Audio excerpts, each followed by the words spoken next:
Good afternoon, Trinity. I hope you are all well today.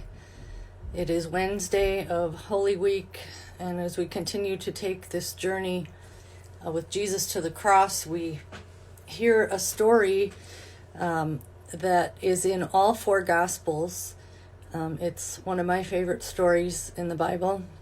It's the story of the woman who anoints Jesus' feet at a meal. Depending on the gospel you read, it takes place in different people's houses. Sometimes the woman is named. That's in John, but in the other three gospels, she's not named. And Jesus recognizes her and says that every time this story is told, it will be in remembrance of her. So I'd like to read two of the stories for you today. First, from Matthew chapter 26. Now while Jesus was at Bethany, in the house of Simon the leper, a woman came to him with an alabaster jar of very costly ointment, and she poured it on his head as he sat at the table. But when the disciples saw it, they were angry and said, "Why this waste?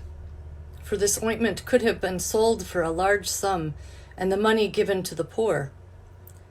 But Jesus, aware of this, said to them, "Why do you trouble the woman? She has performed a good service for me. For you always have the poor with you, but you will not always have me. By pouring this ointment on my body, she has prepared me for burial.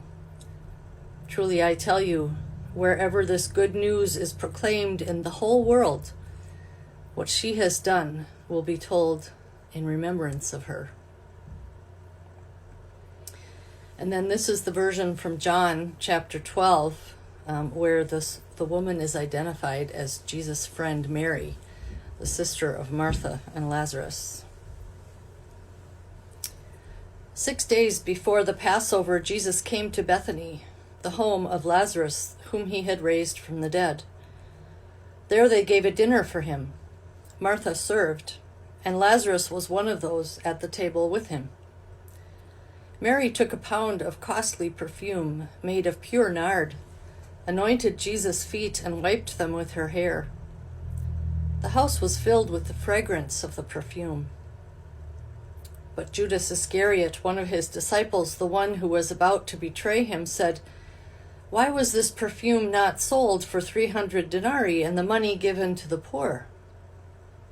He said this not because he cared about the poor, but because he was a thief.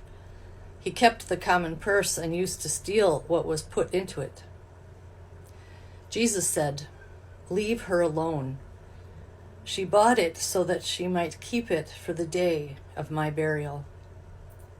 You always have the poor with you, but you do not always have me." A couple things come to mind as I hear these stories during this time of the pandemic. It seems that the poor and the homeless and some of those who are disenfranchised in our society are becoming victims of this pandemic. And I think Jesus' comment about having the poor always with us is a call to serve, not an excuse not to help, but is a call to serve them.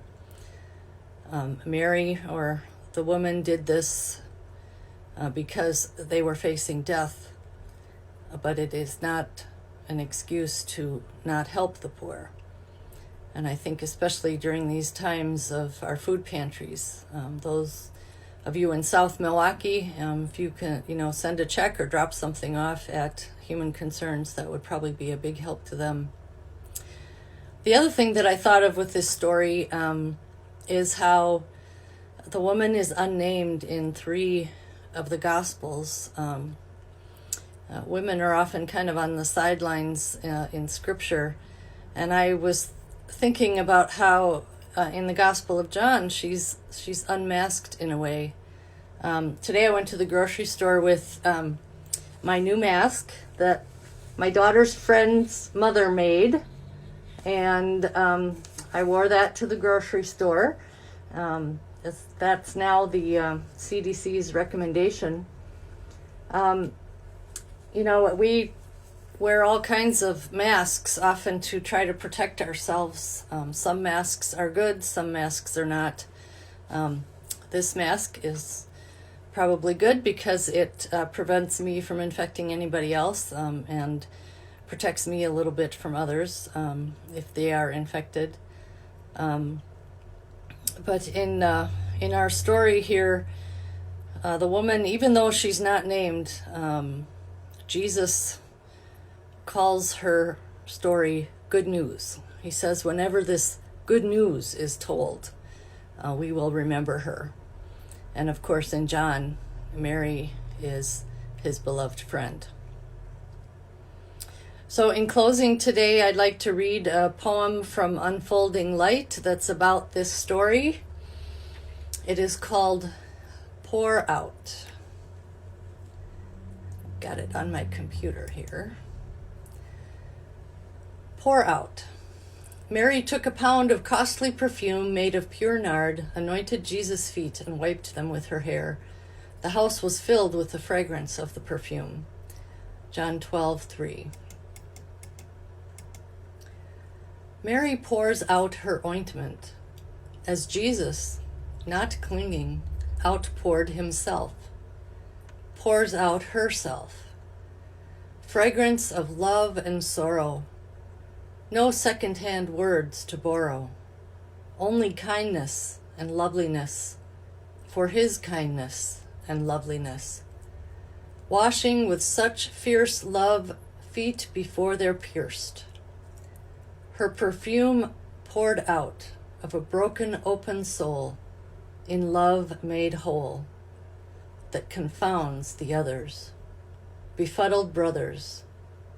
Her world-healing salve, simply this, in the face of death, to offer tenderness.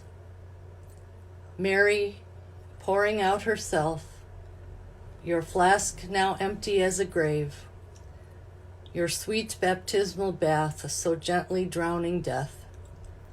Pour out your holy oil on me, and from my jar of fear and self, pour me all out and set me free.